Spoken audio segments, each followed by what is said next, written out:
GM, GA, GE, wherever you may be. The merge has happened. Ethereum is now proof of stake. We'll talk about what that means for NFTs, Ethereum in general, and what went on with Doodles this week.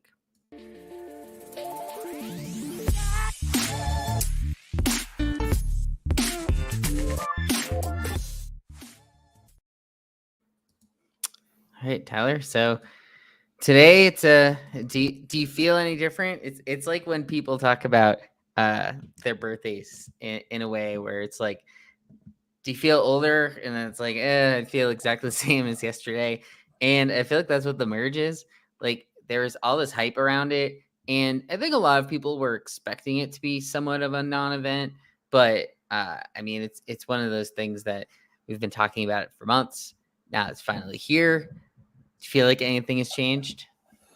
I guess I feel the same. I definitely feel let down a bit. I was expecting more fireworks, more maybe unexpected outcomes or surprises. I think it did play out in the most expected way.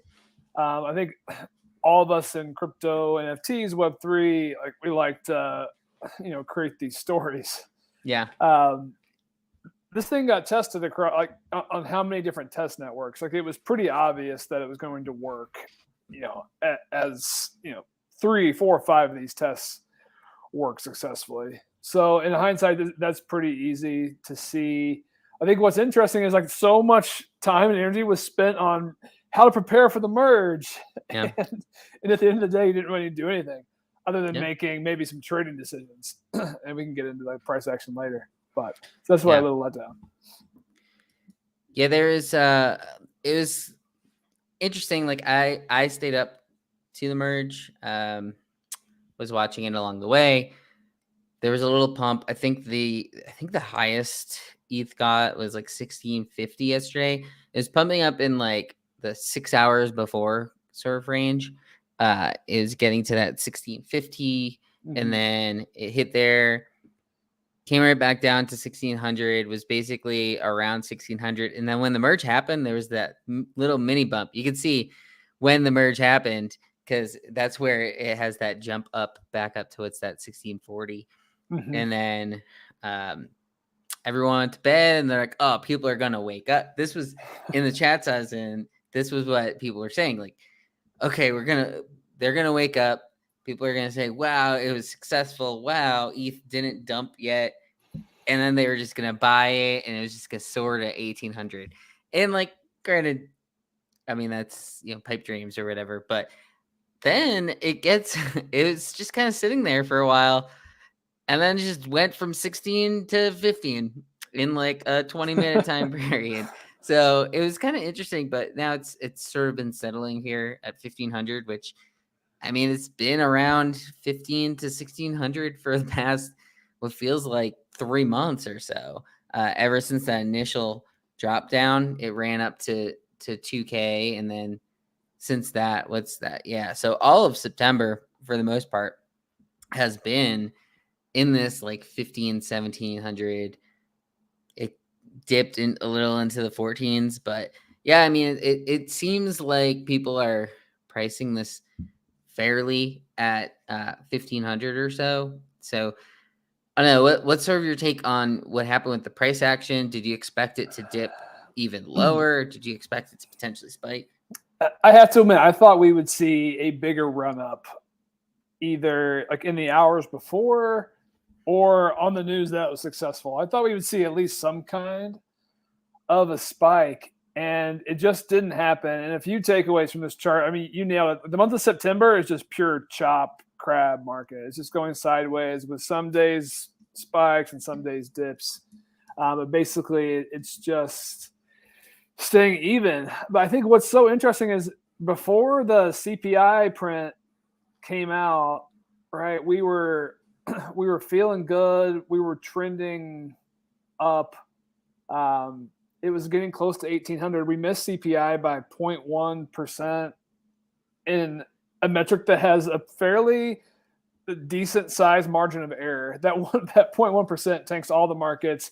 It stops ETH run in its tracks. And of course, we knew that was coming. It was kind of aligning us back to just the general macro market and everything going on. But it's interesting. If we didn't have that CPI, or if CPI would have hit, I feel like we still hit 2K ahead of this. But we didn't. Oh well. And now it's kind of a game of revamping. If you're holding for the long term, you feel great right now because the merge went successful. We are now in ultrasound money. In fact, you can check. It's ultrasound.money is the site you can go to and see if ETH is truly deflationary or not. And so far, in the first 14 hours, it is deflationary. It's burned about 227 ETH or so. It's funny to watch it go up and down. It was as high as like 250, 260 when I checked a few hours ago. So the latest I've seen is 15 Gwei is the threshold.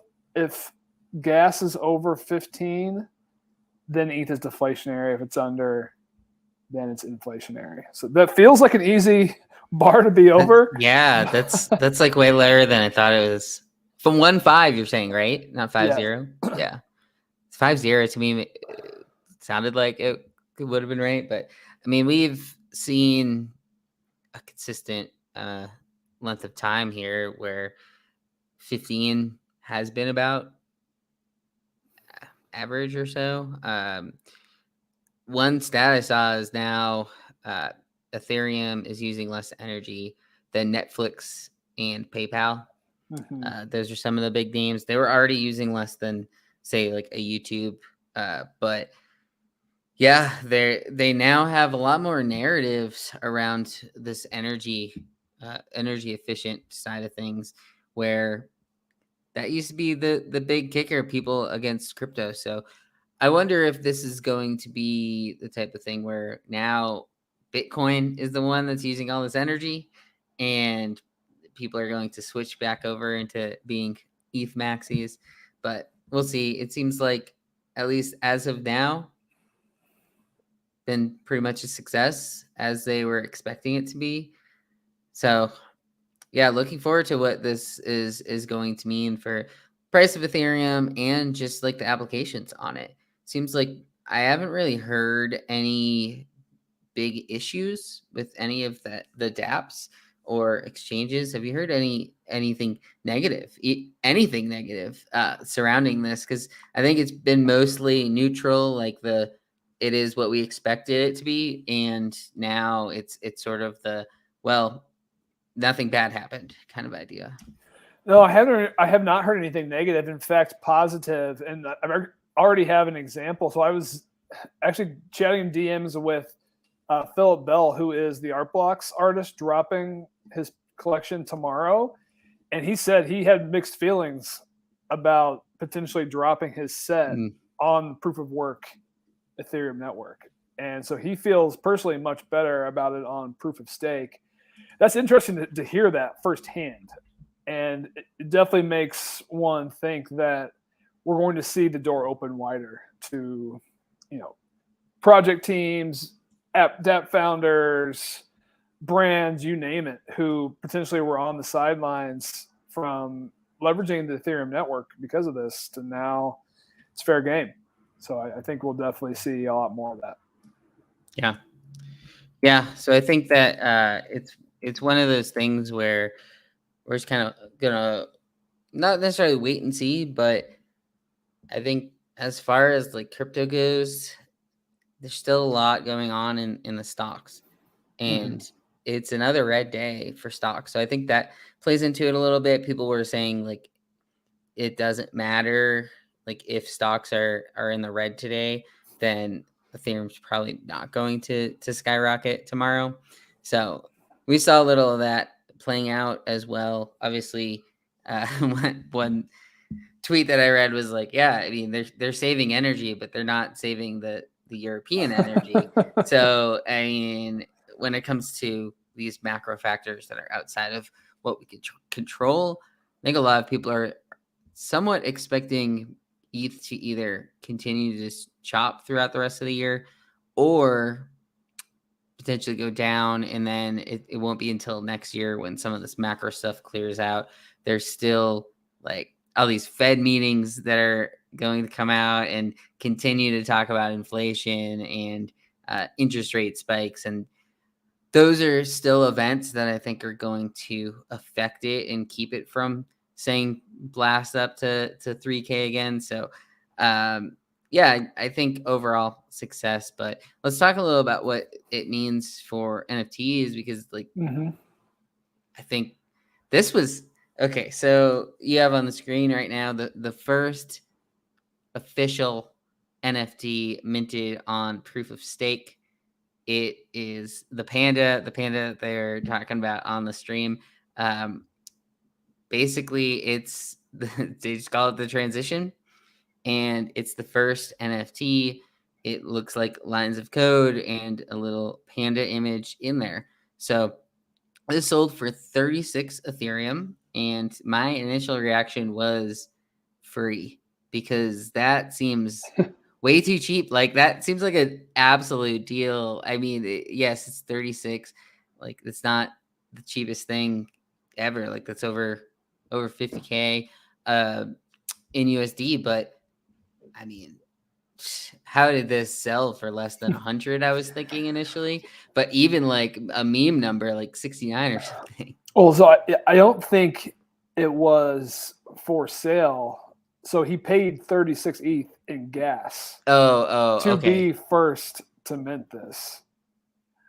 So I haven't seen like the follow-ups to this. If someone paid like 10 ETH and got number 2, that's going to be fairly brutal. But I'm with you. I mean, when we think about one of the primary use cases of NFTs that we've had so far as just purely digital collectibles, this is an important collectible, and you have to imagine he's going to see a nice ROI 10, 20 years down the line on 36 ETH for this one. So. Yeah, so still, to my point, that 36 felt cheap. He still paid the 36 for it. It wasn't someone paper handing it, though. That's right. So yeah, it'll be interesting to see how much, if and when this gets listed. Like I'd expect it to be listed for a high amount, but that'll probably be some big news once it happens. I would guess. Yeah, I would. I don't even have really a good estimate. Like you could tell me 500 or 1,000, Ethan, I'd probably say maybe that's ballpark. Yeah, like I probably wouldn't list it. I'd probably list it at 1,000 and see if there was bites or like bids on it. Because that's the other thing. Once you list it, you probably get some bids. But yeah, 36 Ethereum. You have to be quick with the fingers in order to get there early on like that. Like 36 ETH in gas is it's a lot. But I'm curious how what even his monitoring setup is. Like he had to know that this was dropping, had to time it perfectly. So kudos to whoever did it. But I will say, like, while this was definitely eventful, I expected to see a lot more of this, and like maybe not. So here was the first NFT minted on proof of stake, but we had this whole storyline about how our NFTs were going to get duplicated, and we're going to have proof of work NFTs, and what are proof of work Fidenzas or Punks going to be selling for? It's been crickets so far, right? Like we haven't heard anything about proof of work NFTs. I don't know if they're still waiting on, potentially bridges to be built, or if there's more like underlying tech that needs to be used for us to pull these up to even see or trade. I don't know. There is still value. Let's check in on ETH proof of work here just real quick. I want to see where it's at. Yeah, to piggyback off of that, like one thing that over the last few days has gained some steam in the talks was the issue. That's the wormhole one. That's the other one. That's the wrong one. But replay attacks. People are concerned about replay attacks, and you go to do something on proof of stake, it gets duplicated on proof of work. So yeah, it's at what 1% or so right now. A little over 1%. It's 1586. So that's what people were expecting, at least talking about yesterday. I think people are just right now a little hesitant. Some people have said, wait 24 hours before you do anything on chain. Some people have said 2 days. Personally, I'm not trying to like mint anything or like go on any of these sites. Unless it's a site that I've already been connected to, kind of thing, like OpenSea. Like I'll go on OpenSea, but if this is like a new mint, doesn't even matter how much hype it is around it. But if it's like a new mint, you have to connect to your wallet and stuff. Like I'm not trying to do things like that. At least like throughout this weekend, like I want to just hear that everything's safe first before I'm doing stuff like that. So to me, like I think a lot of people are just kind of holding and just waiting to hear on Twitter or whatever, people saying it's safe to go do XYZ. That's my thought, at least. Yeah, that makes sense. I'm curious, is there a price where you be buying a proof of work CryptoPunk? Like at 1 ETH, are you a buyer? If you've seen some chatter and it's safe and you know how to do it. Yeah, that's a good point. Like, I think Punks is the only one I would do it on. I don't like Crypto Kitties, like the OG ones, maybe. Like the what do they call them? Whatever their Genesis ones were. I could see a case for that. Like, I'm not trying to do it on random other NFTs. Like even a Bored Ape, I don't think I would want to. It's really just Punks and then maybe a Crypto Kitty. If they're at like 1 ETH, yeah, that could be somewhat interesting. What's your take on the Punks versus V1 Punks in that scenario? Oh, that's even better. Yeah. Because now you're like, well, you should be going after the V1 Punks. Actually going for it, yeah. So we'll see if that plays out. I saw some chatter, people trying to buy like proof of work Fidenzas for 1 ETH. That's also interesting, but I feel like most owners don't have incentive to sell like essentially the original copy of their digital collectible Fidenza, something that has a lot of value for 1 ETH. So I don't think there's going to be a huge market for it. I don't think these owners are going to be lining up to list and sell, but it'll be fun to watch. We did see a little bit of action on the first Punk to be sold on the proof of stake network. So there was a spike in activity. We were chatting about this. I think Punks were leading the board in the last 24 hours with something like 700 or 800 ETH traded. They've been kind of relegated to the 5 through 10 slot recently, not moving that much. I think there was somewhat of a narrative of people who wanted to sell maybe the last Punk on proof of work, or of course those who wanted to buy. And then Punks OTC, one of the more famous market makers for Punks, he bought this Mohawk beard for $69.42. Yeah. Which was the first sale. So that was interesting to see that little narrative play out. Yeah, and for 104.14 in USD. So see, this is what I'm talking about. It was 69.420 in ETH. See, if it's gonna be the first one, you gotta make it a meme. That's the way to do it. But that I thought it's interesting. There's been 4 of these. We saw, and I mentioned this to you yesterday, because I was working on the news at the end of the day yesterday for Lucky Trader and was looking at like the sales volume leading up to the merge, which was higher than I was expecting it to be, but Punks led the way yesterday. There were people trying to sneak in and potentially try to be the last of the Punk sales before the merge, but even just being able to say they get a proof of work CryptoPunk potentially. So the rest of that line up there was in the last few hours before the merge, but it was mostly Punks and then Yuga assets. The last one in the top 5 was Pudgy Penguins, but that you could argue for different reasons. But yeah, do you think that was the narrative around people buying up Punks yesterday before the merge? I think it definitely was. Clearly, it wasn't too too deep or have too much steam because we still only saw, 10 sales.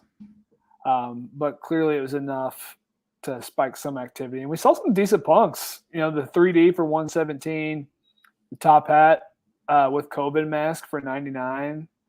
And then the one Punks OTC bot, I think is pretty aesthetic, one of the most aesthetic on the top few rows here.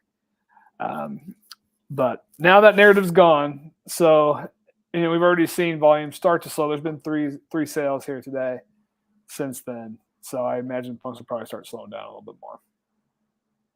Yeah. Cool. So let's get into a little of do you want to do the Doodle stuff or RENGA? Oh, let's do RENGA. Yeah. So RENGA's closing in on 1 ETH for floor. It's at what, 0.85 now, 0.83 or so. So since we talked about it on Monday, it's only been up, and seems like there's people getting behind this one, and it's one of the, if not the biggest winner on the week, if you want to call it that, as far as like an ROI and like calling it something that was going to be good and then being succeeding on the calling of that. So like what's your thoughts here? Because it's the not just the box. Like we mostly were talking about the box earlier in the week, but now the actual RENGA avatars, these were what they got down to like 0.35 or something when they first revealed, right? So now even people are starting to fancy the images on those, and then the black box was at what, 1.15 on Monday, and now it's 1.6. So what's your thoughts here on RENGA? Because I know you were interested in these when we were talking about them on Monday. Yeah, I remain on the sidelines, so I've missed this trade. It's definitely been the best ROI for a major set in the last week. Like you mentioned over the weekend, it was like 0.3, 0.35 for the revealed avatars. That's up almost 2x now, almost 3x rather, 200% at 0.83, 0.85, and definitely thinning out. I'm going to point to one thing that seems to be what's rallying this market. There's a handful of whales who are buying up boxes in bulk. They're doing like 20, 25, 30 sweeps on the boxes, and they're just doing Twitter threads where they open each, and people are essentially watching on Twitter as they pull these. And it started with D-Farmer. He's done several threads of these where he just opens up boxes and just does comments with all of his pulls with a little bit of commentary. And now today, Grail.eth, another kind of NFT whale, he put 50K in to 20 boxes, and he's like live right now going through and doing a Twitter thread as he's opening up all those boxes. So I think people have enjoyed this, and it's definitely, the sweeps alone have been enough to probably move the black box market. The avatars are trending up. It's been a lot of attention. Because not only are these guys whales, they also have huge followings. So that has helped quite a bit. There's also been nothing else to trade, really, for the past week.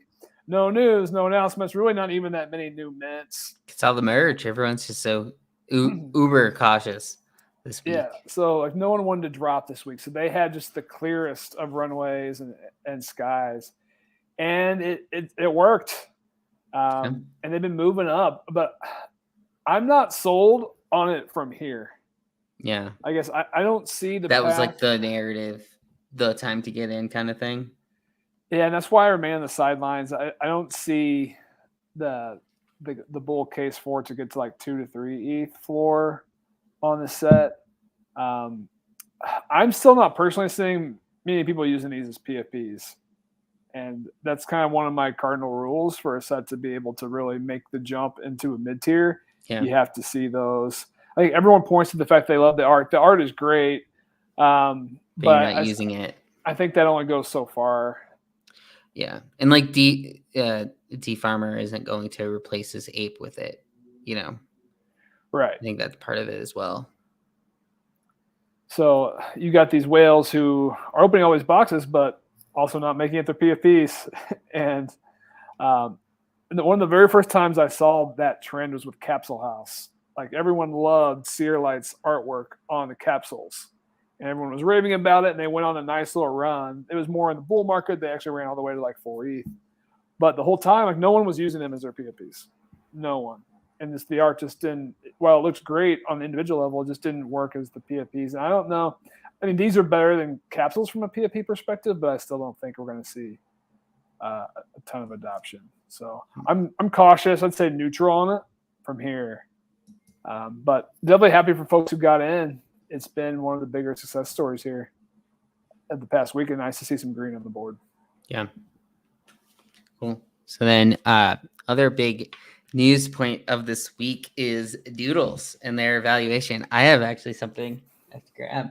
But yeah, talk a little about Doodles here for us with this raise. Yeah, so September 13th. So that was Tuesday. Yeah, Tuesday they came out with what I'll call an announcement. I've got quotes on that because we essentially already knew some of this info. But they announced that they had received $54 million at a $704 million total valuation, led by Alex Ohanian from Reddit, who also led around with the Moonbirds recently as well. And this was their break from Twitter silence. It was like 45 or 60-day silence that was like getting memed all over NFT Twitter. Yeah. They broke their silence with this. The price action was fairly insane, but also just kind of tells you all you need to know about this market. So this massive spike was when the news came out Tuesday morning. The floor ran from 7 to like 9.3 in a matter of probably an hour or two. Just buy after buy. You know, you couldn't even keep up with trying to buy it off the floor here.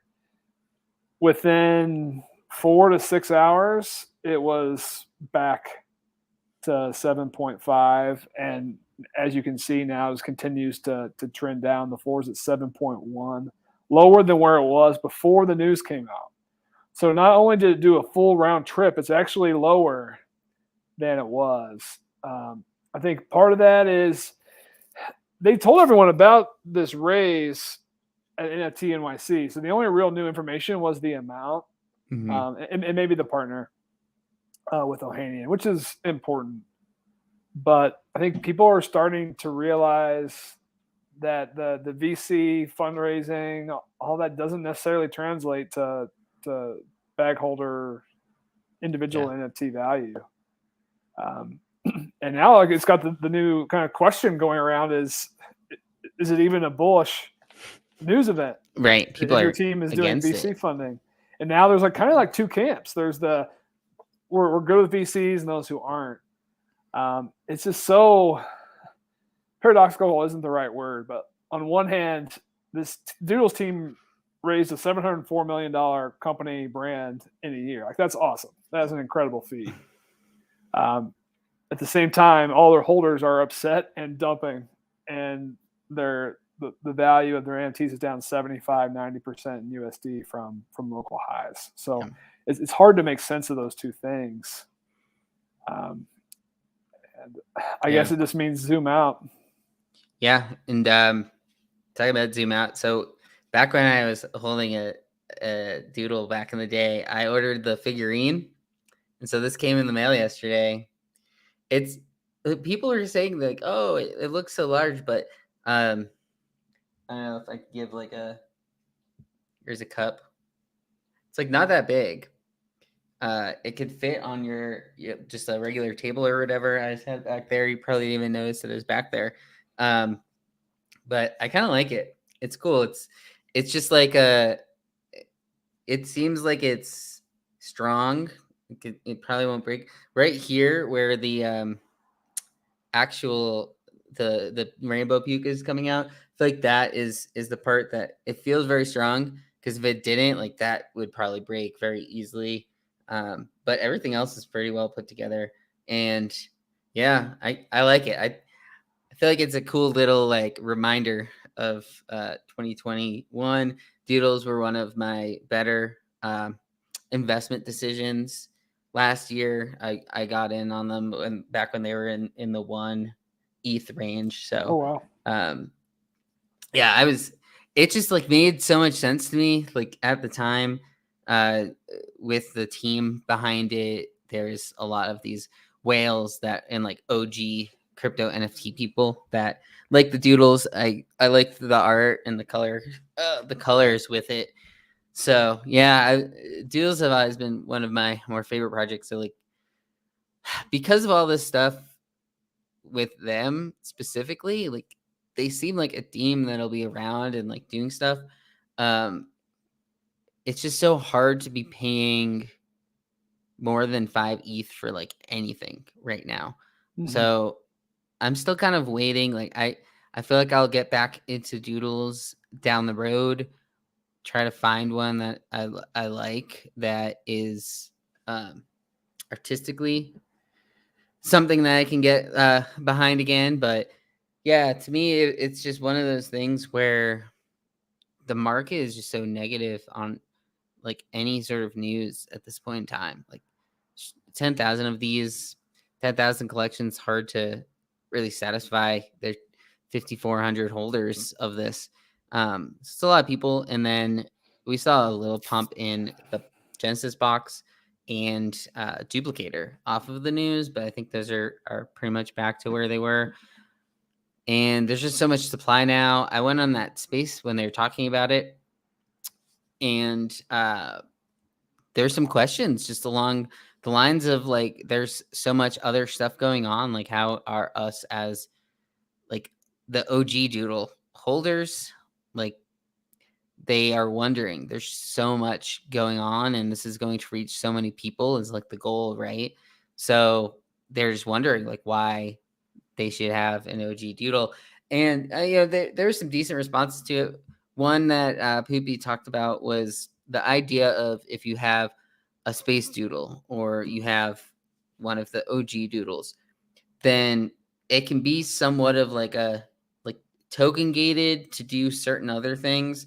So like you get the cooler traits on doodles too. You get access to events that other people don't have the same access to. So they are cognizant of you have the OG collection, you've been around for a while. They are trying to make that a thing where like they're not going to just forget you because you had the OG stuff, which not to like name names, but there are some other projects that you wonder if they forgot about the OG holders once they start creating some of these other collections. And that's one of the fears when projects expand. I think that's why Gutter Cat, which we talked about on Monday, like they started as a very small community, so there's less people that you have to sort of appease. But even when they expanded, like it didn't expand that far compared to, for instance, Doodles now has 35,000 extra NFTs in their ecosystem, Mm-hmm. and Doodles or the Gutter Cats had, what is it? They have less than that total. So just something that I've been trying to keep in mind when looking at these things. Like we talked about it with the Utes too. Like now that Utes are there, our OG D God holder is going to feel like oh, you're only doing stuff for Utes now. So that's the issue. Like you start creating extra people to handle it, right? And yeah, as Gravity is saying, like 100,000 other deeds are out there, and it's just way more holders, way more people that if they get mad and start dumping, the avalanche begins really. Yeah, I mean, it raises a couple of questions, and like the $1 million question is, what does VC money, expansion of these teams mean for the OG holders, right? Yeah. Is that value going to come back in some fashion? And we haven't really seen any straight answers to that question yet, Yeah, right? are you appeasing the shareholders or the NFT holders kind of thing? Because those interests are not aligned directly. Yeah. Because the new kind of phrasing going around into Twitter is that with VC money now you are a customer instead of a collector, and the VCs want to make their money back. How are they going to do that? By selling you more digital goods, PFPs, so on and so forth. And we've certainly seen Nike and Artifact do that. And they've been still pretty successful with it, which is why there will at least be other brands and teams who want to copy that. But my question is, is it going to keep working? So Doodles is now, to your point, they've added 35,000 new NFTs with the duplicator and the Genesis boxes. They sold the Genesis boxes at 0.5 Ethereum each, 24,000 to 12,000 ETH raise. When's the next time they could even think about having a sale? Like, right. When no one's gonna come do something about duplicators and boxes. Yeah, but we also thought no one was gonna go to that Gutter Cat sale for that reason. Very true. So I don't know. I think to go off Gravity's point, like we saw talk earlier today about potential Mecha Apes sale by the end of the year. That's another one. Would people come out for another Yuga sale after how horrendous the last one was when it came to like gas fees and just overall cost? Like, are people going to really want to go to the next Yuga sale? That's going to be an interesting one as well. If there's any brand who could pull it off, it would be them. But no one's pulling up to the 100K, to the second 100K other deed sale. If it's priced anywhere remotely the way the last one was priced, just because it sits at 1.68. But it's going to be an important one to watch. And unfortunately, while these teams are all building behind the scenes with all their VC money, it's not going to translate to our markets, and probably means more chop and slow bleeds here in the near future. Yeah. So this the VC discussion is a nice little transition back into Solana, which is pretty much known as being the VC chain. Some of these things have been okay in the past week. Their Utes are pretty much flat. ABC's down a little bit. There is somewhat of a pullback in the amount of people that were buying the SNS domains. But yeah, what are you seeing over on Solana? Because this is one of the theses that I had potentially around the merge was people might, if they're not doing anything on ETH because of the safety concerns, maybe they'll go to something like Solana in the short term. But have you really been seeing much of that? Like, I feel like there has been too much of that narrative. Yeah, I wish there was some dashboards out there to potentially track like ETH movement into Solana. I'd love to see that data. So I don't really have a handle if much of that happened. I was on the fence thinking like for those who wanted to hold their ETH and see them, the merge play out, they're also not going to sell it and transfer it to Sol. So we definitely didn't see a spike in volume by any means the last 7 days. If we see the percentages on the Magic Eden board are all volume percentage changes. So for the most part, they're slightly red on the week. We saw a few increasers. I wish that Magic Eden had the same percentages for floor price. They actually, I don't know if this is on purpose or not, because they don't want you to see maybe the floors are down. But it's hard to know off bat. So ABC is at 46 Sol floor. Is that up or down? We know it's down because we were tracking it when it hit in the 80s last week. I think on a macro level, it's pretty impressive at least the percentage of volume that Solana is doing compared to ETH with respect to all NFT transactions. So in the last week, Ethereum has done about 75 million in sales and Solana's done 39 million. So they're over half now. And ETH volume up 7% on the week, Solana volume up 68% on the week. So definitely seeing tons of growth.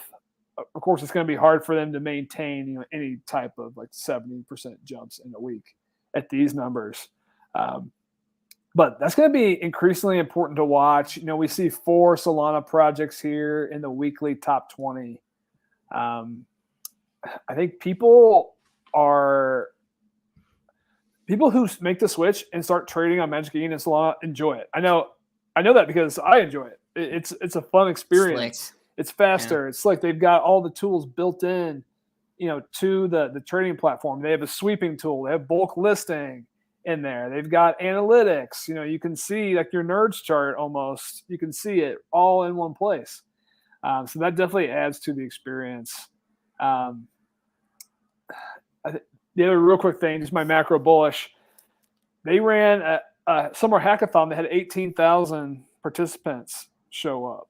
And I've actually seen a few different stats on this in the last few weeks. But the number of hackathon participants on Solana this year is going to like dwarf the number doing the same on Ethereum. So, the bull case for Ethereum versus Bitcoin was more people were building and, trying to launch on Ethereum. To me, we're starting to see early indications that the same amount or maybe more are looking to build on Solana. So it's definitely a long-term trend to watch. And hopefully with more going to that hackathon camp, we'll see less of the Solana blockchain is down, as Willis is saying here. But yeah, I agree. I do think like Solana is still in somewhat of an infancy phase. With the past year or two, like a lot more people are getting hired on ETH, and it's probably, if you're a good Solana dev, you can probably, I'm not sure how to phrase it, like separate yourself a little bit. If you're to be able to say that you have all of this dev work on Solana, whereas like ETH, there have been people on ETH for years at this point, or just like they're moving to different subchains of ETH, like Avalanche. And back when like I went to that Harmony event when it was in Denver, and there were a lot of people at it. Like people are trying to, if you're a coder in 2022, which these days, like there's way more people that grew up and through schooling learned how to code. So a lot of people can pick this up easier. And Solana's on Rust, is that right? Either way, like there's a lot of improvements that can happen on Solana. And yeah, I do think that they, like ETH and Bitcoin are 1 and 2, then who knows? Like there's still a place for Solana to grow and become a top 5, top 3 blockchain out there. So excited to see what goes on with that. They have had some issues in the past, and all that the VC funding stuff is kind of in people's heads. There's been that massive hack that happened. So we'll see, but still something we're going to keep monitoring, because we do believe that this is one of the better blockchains to be able to win out in that sense of these sort of alts. And seeing some activity. I think we got to briefly touch on the Utes.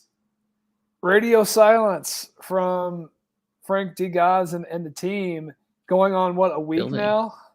Maybe more than a week. And, everyone was happy when he took what we thought was going to be a small break. Well, it's been a larger break now.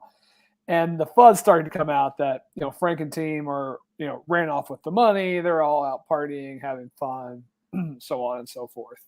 And pulled the wool over your eyes. So I don't think we have any real indication that that's what is happening.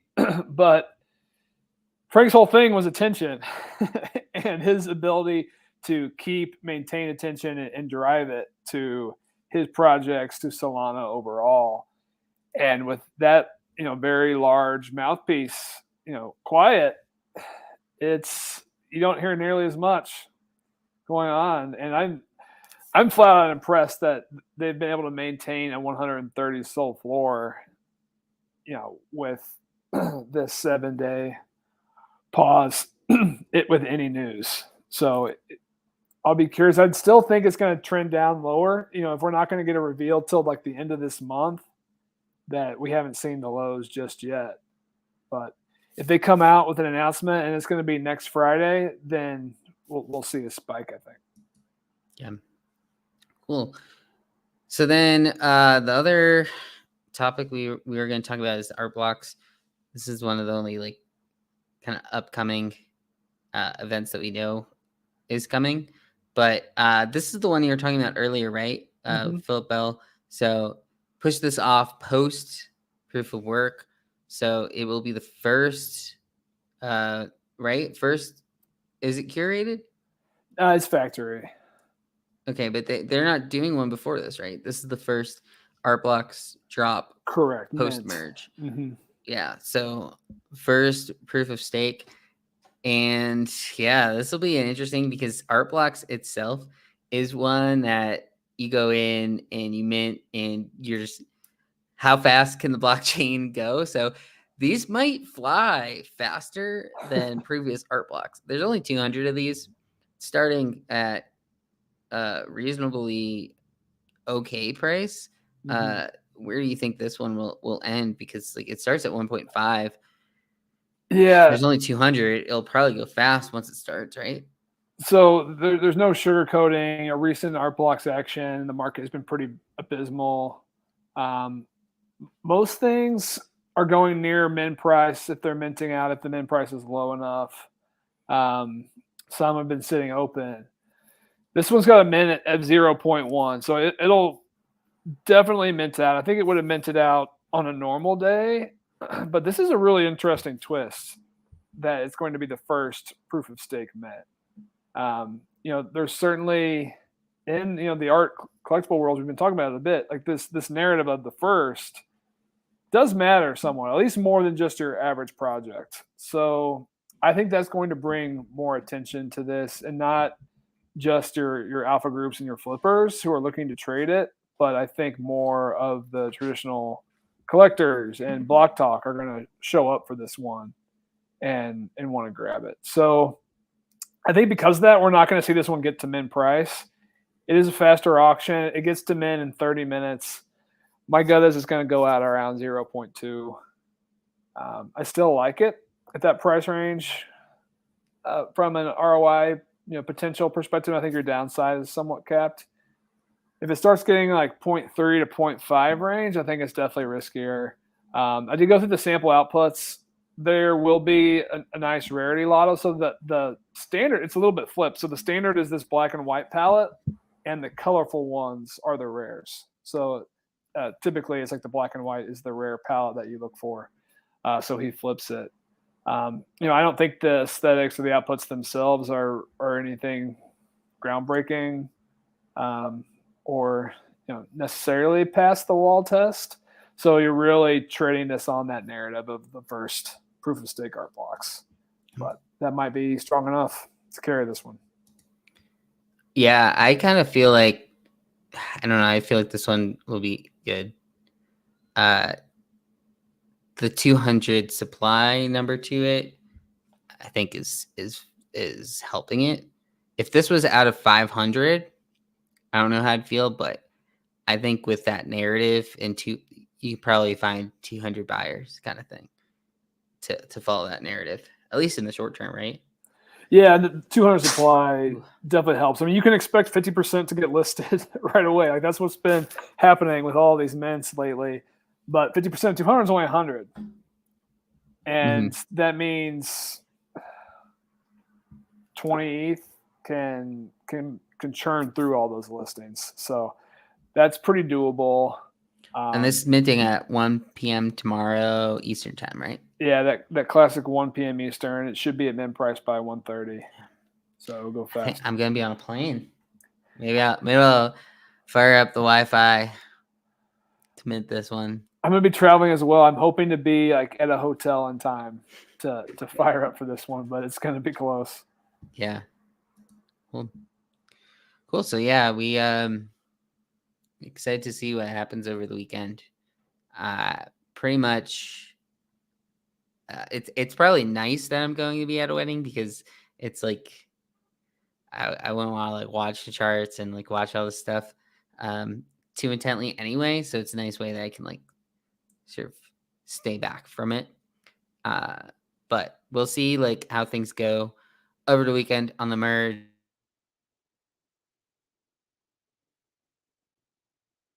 10 minutes with our founder, CC Ram on DraftKings Rainmakers. But then I'm gonna hop on with DraftKings for like a pre-Thursday night game space after that as well at 7 Eastern. So if people are interested in that, we'll be hopping over there. But besides that, yeah, we'll be back here on Monday with some more NFT talk and general Ethereum post merge. So we'll see you guys next week.